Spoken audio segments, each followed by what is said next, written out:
नमस्कार, आप देख रहे हैं 4 PM। मैं हूं आपके साथ सिमरत।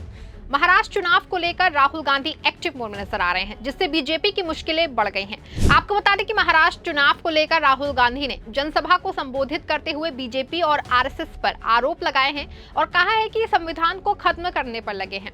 बता दें कि राहुल गांधी ने महाराष्ट्र में कहा कि संविधान केवल किताब नहीं है, बल्कि देश के महापुरुषों की सोच और हिंदुस्तान की आवाज है। और उन्होंने नरेंद्र मोदी और बीजेपी आरएसएस पर आरोप लगाया कि वे संविधान को खत्म करने में जुटे हैं। लेकिन उन्होंने ये भी कहा कि हिंदुस्तान की जनता और इंडिया गठबंधन संविधान की हर कीमत पर रक्षा करेंगे। उनका ये बयान देश में संविधान की महत्ता को फिर से उजागर करता और लोगों को इसके प्रति जागरूक करता है।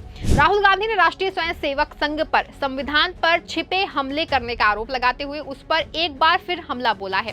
संविधान सम्मान सम्मेलन को संबोधित करते हुए राहुल गांधी ने कहा कि आरएसएस में संविधान पर सीधा हमला करने का साहस नहीं है, इसीलिए वो संविधान पर छिप करके हमला कर रहे हैं, जो न केवल एक किताब है बल्कि भारत रत्न डॉक्टर BR अम्बेडकर द्वारा देश को दिया गया जीवन मंत्र है।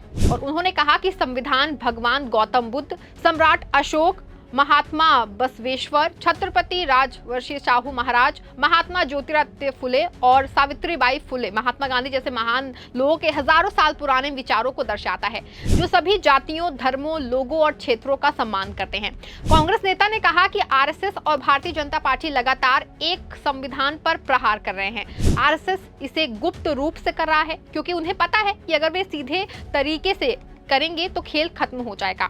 इसके विपरीत उन्होंने कहा कि जब भी महात्मा गांधी या अंबेडकर बोलते थे तो वो करोड़ों भारतीयों और वंचित वर्गों की आवाज उठाते थे, लेकिन संविधान सभी के लिए विकास और प्रगति की बात करता है। वहीं राहुल गांधी ने कहा कि संविधान की वजह से ही देश को भारत का चुनाव आयोग, नौकरशाही, प्राथमिक और उच्च शिक्षा, IIT, IIM, सार्वजनिक अस्पताल आदि मिले हैं। संविधान ने सभी जातियों और धर्मों के लोगों के साथ समान न्याय के लिए एक वोट से समान व्यवहार किया है। हालांकि अब मुट्ठी भर लोगों द्वारा 90% आबादी के साथ अन्याय किया जा रहा है और हमारी लड़ाई इस अन्याय के खिलाफ है। इसके लिए सभी के लिए न्याय सुनिश्चित करने के लिए जाति जनगणना आवश्यक है। जाति जनगणना की हमारी मांग के कारण प्रधानमंत्री नरेंद्र मोदी की नींद उड़ गई है। वहीं जब भी मैं इसे उठाता हूं तो वो मुझ पर देश को बांटने का आरोप लगाते हैं। आरएसएस भी इस बात को लेकर के असमंजस में है कि उसे क्या रुख अपनाना चाहिए। कोई भी व्यक्ति चाहे जो भी रुख अपनाए, जाति जनगणना में आरक्षण पर 50% की सीमा को हटाने से कोई नहीं रोक सकता। आपको बता दें कि राहुल गांधी ने ये घोषणा महाराष्ट्र चुनाव में बीजेपी को घेरने के लिए किया है।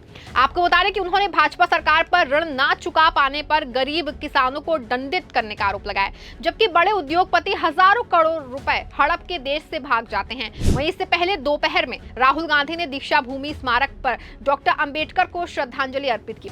इसके साथ रमेश चिन्नीथला, नाना F पटोले, नाना गवाटे और अन्य कांग्रेस नेता भी शामिल थे।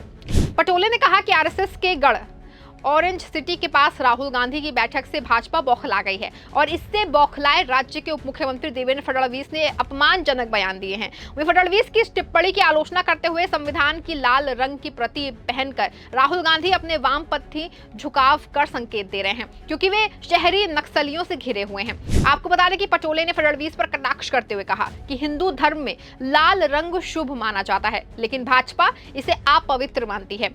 जो लोग लगातार संविधान और उसके सिद्धांतों के खिलाफ हैं और उन्हें इसके रंग पर सवाल उठाने का कोई अधिकार नहीं है। कांग्रेस के राज्य प्रमुख ने भाजपा को चुनौती दी है कि अगर वो वामपंथियों को देशद्रोही या केरल और पश्चिम बंगाल में उन्हें वोट देने वालों को देशद्रोही मानते हैं तो वो उन्हें जेल में डाल दें। यहाँ आपको बता दें कि उद्धव ठाकरे ने ऐलान करते हुए कहा कि हम जो करते हैं खुलेआम करते हैं और अंधेरे में कुछ नहीं करते हैं।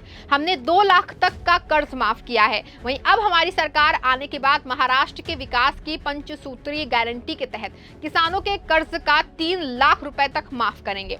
हम केवल हवाई काम नहीं करते हैं, जो कहते हैं वो करते हैं और जो नहीं कहते हैं वो नहीं करते हैं। हम बच्चों में कौशल विकास को बढ़ाएंगे, लड़कियों की तरह लड़कों को भी निःशुल्क शिक्षा देंगे। रोजगार मिलने तक क्या करना है वो पंचसूत्रीय कार्यक्रम में शामिल किया गया है। प्रत्येक बेरोजगार युवा को हर महीने 4,000 रुपए की मदद करेंगे। ये ऐलान शिवसेना उद्धव बाला साहेब ठाकरे प्रमुख उद्धव ठाकरे ने किया है। वहीं रोजगार मिलने तक क्या करना है वो पंचसूत्रीय कार्यक्रम में शामिल किया गया है। प्रत्येक बेरोजगार युवा को हर महीने 4,000 रुपए की मदद करेंगे। ये ऐलान शिवसेना उद्धव बाला साहेब ठाकरे प्रमुख उद्धव ठाकरे ने किया है। आपको बता दें कि मुंबई के बीकेसी मैदान में आयोजित महाविकास अघाड़ी की महाराष्ट्र स्वाभिमान विकास सभा में उमड़े जन सागर को संबोधित करते हुए उद्धव ठाकरे ने कहा कि 5 जीवनावश्यक वस्तुएं हैं। किसानों को नुकसान पहुंचाए बिना उन जीवनावश्यक वस्तुओं की कीमतों को स्थिर रखेंगे और उन्हें डबल इंजन की सरकार पर हमला बोलते हुए कहा कि जीएसटी और अन्य मार्गों से महाराष्ट्र के हर व्यक्ति की जेब से टैक्स के रूप में 90,000 रुपए निकाले जा रहे हैं। ऐसे में लोग हमारी सांस पर भी टैक्स लगाएंगे। जेबों को काटकर ही ऊपर से योजनाएं लाई जा रही हैं। हालांकि मोदी, भाजपा, शिंदे महंगाई को कंट्रोल नहीं कर पा रहे हैं। आज स्थिति ऐसी है कि गरीबों को दिए जाने वाले आनंद का सीधा में चूहे का मल मिला रहे हैं। और उन्होंने सवाल किया कि क्या यही आनंद का सीधा है? इस तरह के बेकार लोग राज्य का शासन कर रहे हैं। हाल ही में दिवाली बीती है, अब चुनाव के पटाखे फूट रहे हैं। हमारे पास अच्छे एटम बम हैं, जबकि उनके पास फुस्की बम है। और उन्होंने कहा कि 23 तारीख को हम विजय का पटाखा फोड़ेंगे, क्योंकि यहाँ हम इकट्ठा हुए हैं। उद्धव ठाकरे ने कहा कि अगर संविधान की रक्षा को भाजपा फेक नैरेटिव मानती है, तो फिर धारावी का भूखंड देने को लेकर के रियायतों और जारी किए गए टेंडर के फैसले पर क्या हुआ? इस तरह का सवाल भी उन्होंने किया।